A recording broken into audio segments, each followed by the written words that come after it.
Okay, so the next thing up is replay attacks. Now, with replay attacks, it uses sniffing, as I also mentioned previously. So in replay attacks, a hacker will sniff the wire or wireless network, can be wired or wireless, and a replay attack basically captures the packets that are sniffed off that wire and puts them back on the wire and allows them to, in essence, portray or impersonate someone else. So packets can potentially be modified and retransmitted to look like legitimate packets.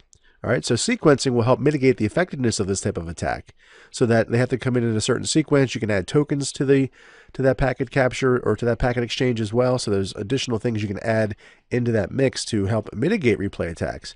But just to give you a general overview, let's say, for instance, we have good old Bob and Alice, right? they're communicating somehow over the internet, right? They're both connected to the net.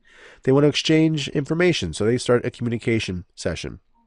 Well, here we have Harry the hacker that comes in, and now he wants to sniff that communication, sniff the wire, right, wired or wireless.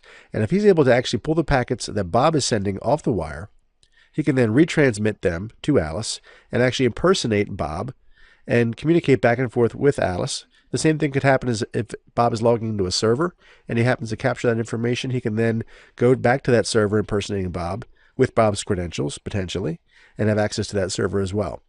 So replay attacks can be potentially dangerous if perpetrated by a malicious hacker who has a decent amount of skill.